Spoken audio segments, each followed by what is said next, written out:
Hi everybody, Tim back again here from Logisense to walk through how you configure products and create a product catalog inside of Logisense Billing.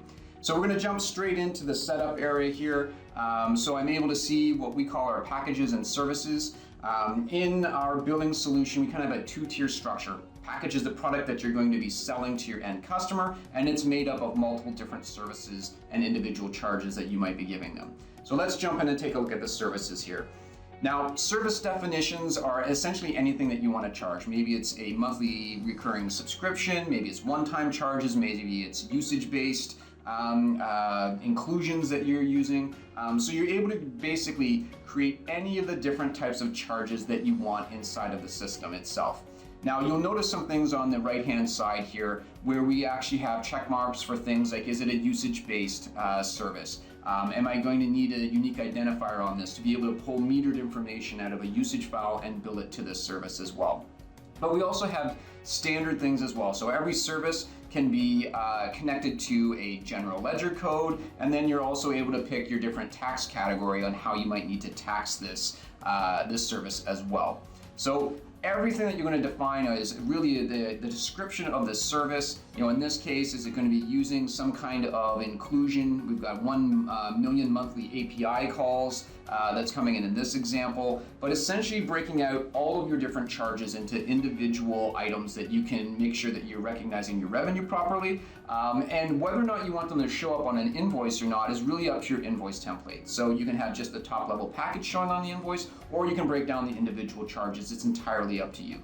So we're going to create all these different services of every charge that we're going to be giving to our customer, and then we're going to go ahead and we're going to create the actual packages that we're selling. So we'll go into our package configuration. So packages in the system are essentially definitions. They start off, I'm going to create all the different definitions of products that you're going to create. So these are items that you might have on an existing price sheet or something that you'd be uploading into our Salesforce integration as price book items that you'd be selling. So these are all of these different types of definitions. And really the main things that we want to understand on these definitions is, one, what are the currencies that you're going to offer this in? So maybe you're going to do different pricing based off of different currencies where you're offering this product globally. And then what are each of the different services that are going to be included in this product offering? So we can see here that we've got about 5 different services that are part of this product. And I can also do different things inside of these. They say, well, what's the minimum number of instances that I need to have on here? So maybe it's 0 and it's an optional service that they might not need to have. Or maybe they need to have at least 5 of these. So you can set your different quantity rules based off of those services into the package as well.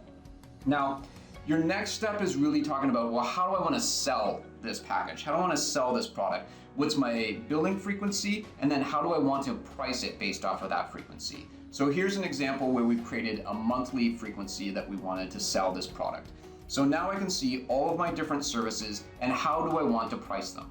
So the Logisense billing product catalog and the service pricing is all based off a state. So you can have subscriptions that follow multiple different states through the life cycle and charge different values to them at those different states.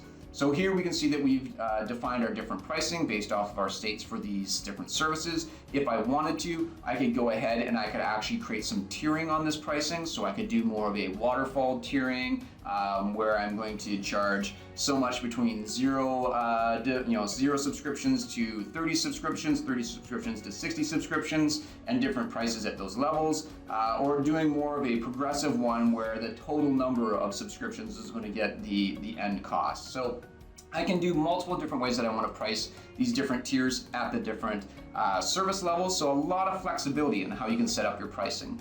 And then I can move in between each of the different currencies and set the pricing that I want for currency specific pricing for that product. So this really gives me extreme flexibility on how I want to offer my products to my customer. I can make it as simple as I want, or I can make them very complex and very different ways that I can offer new different pricing models and tiers around how I might want to bill my products. So whether or not you're buying them yearly or monthly, quarterly, and set my pricing appropriately. So that's a quick look into how products are structured inside of Logisense Billing. Thanks a lot for joining, and please stay tuned for other videos in this series.